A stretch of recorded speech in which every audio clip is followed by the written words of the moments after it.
Good afternoon, science in the young child class. We're going to be doing a next generation science standard experiment today. We're going to be doing band 3-PS2-3. We're going to be studying forces and interactions, and particularly we're going to be studying the cause and effect relationship between two forces that are not in contact with each other. We're going to be using magnets to do that, and we're going to be studying the combined strength of magnets when you combine them against a non-contact magnet that's actually going to be on a pendulum with a line chart that we can measure and identify when this motion takes place. It's going to be really neat. The disciplinary core idea of this lesson is that patterns of motion can be observed and they can be applied to future motion and observations. We're going to be studying the direction and that measurement. We're not going to be studying acceleration or deceleration or velocity. It's a little bit too complex. But this will be a very cool third grade appropriate lesson. One of the cross-cutting concepts of this is that patterns of change can be used to make predictions about the future behavior, and also the cause and effect relationship can be identified of that force. A connection to engineering and technology is that we can use the applied information to improve engineering and understand that how force can be used in our everyday life. We do have a VIP guest here to help us out with this. So he's going to jump in the screen here and we're going to get started on this. So without further ado. Hello. So I'm Finn and I'm in second grade and I'm moving to third grade soon. And me and my dad are going to be doing a science project with these magnets. And so yeah. So here we go. So the first thing I'm going to have Finn do, I'm going to have Finn make a couple observations about the strength of these magnets that we're going to use. And just if you feel they're strong magnets, weak magnets, tell us what you think about the pull of them. So if they're like far away, Oh, they look kind of strong based on that. If they're like that, if they're like that, they're like this, they'll go together. Like this, it's gonna take a while. But if you get from like a measurement, you can like do that. Very cool. Okay, so I'm going to show you what we're going to do here. We have this pendulum, and what we're going to be able to do is he's going to use this line chart, and as he uses these magnets one at a time, 1 and then 2 and then 3 and 4, he's going to measure at what point a pulling motion starts to occur. Not just the individual motion of the pendulum magnet, but the actual draw toward the one he's moving down the line. He'll use the markers to make a note of where that motion starts before he moves on to the next one. It's up on the window, I see it up there. So we're gonna get started, okay? So go ahead and move that first magnet down the line, and when you see that magnet pull, put a little note on there. If you just slide it from, just slide it like that as you go. Okay, see the magnet on the pendulum starting to move a little bit more. And right there, right at about, where did you see that first motion happen? Let me do it.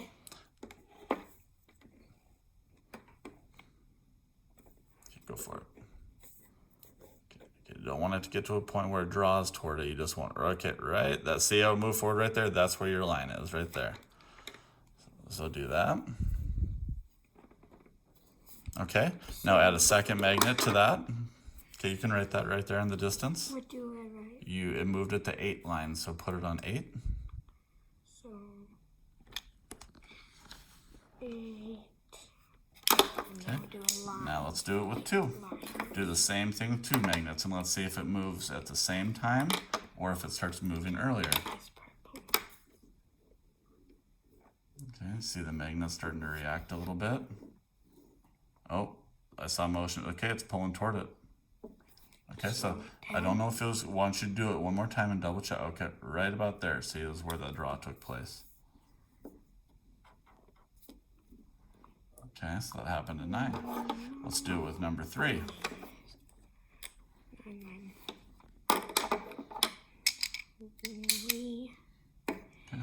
Just go slow up the line. Let's see if we can stop this a little bit. Okay. Get a little for this one.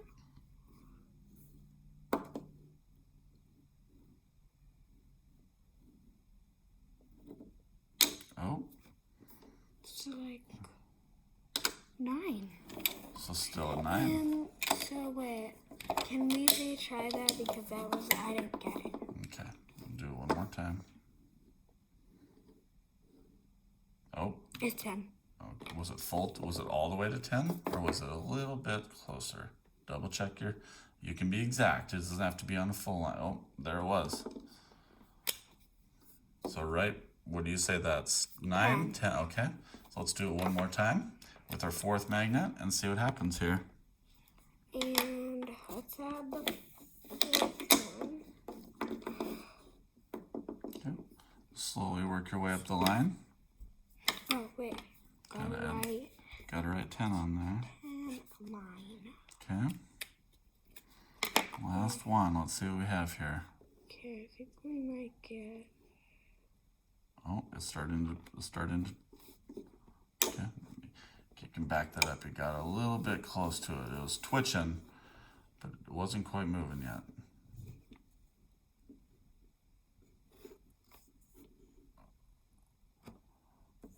Ten? Let's see. See if we pull it back. When it releases, then we'll. Yep, it's 11. Then probably, I think. No. It does draw an 11. Okay, it's 11. Wait, purple. No, I mean. Okay, so we've done 4 measurements here. And what, Finn, if you look at that, look at those numbers, look at those lines on that chart, what do you think you can figure out about using more than one magnet or adding magnets to the pull each time? I think when you get a certain amount of magnets, they can team up.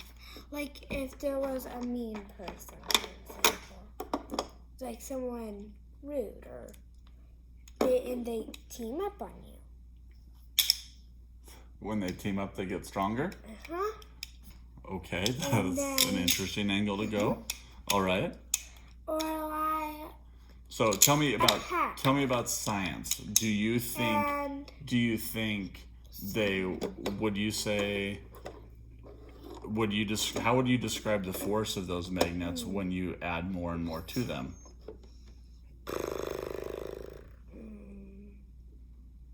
What does this line moving further away as you add magnets, what does that tell us about how those magnets work? I think it tells me that the more you get, the more it adds. Like the stronger. Okay, that's a good word to use. They seem stronger together. The more, like the more you do, the more.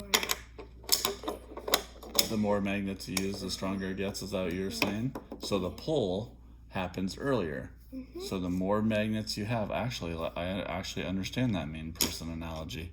When they're working together, they can be stronger. Yeah. That's an interesting way to describe it, but it's very accurate. So, what do you think you learned about the relationship?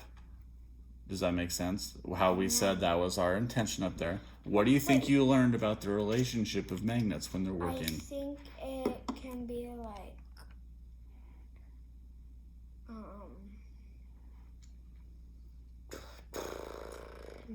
There's no right or wrong answer.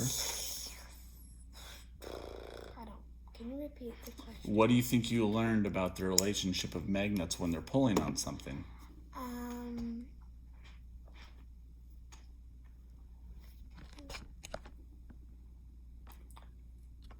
Muscle. They get stronger and it's like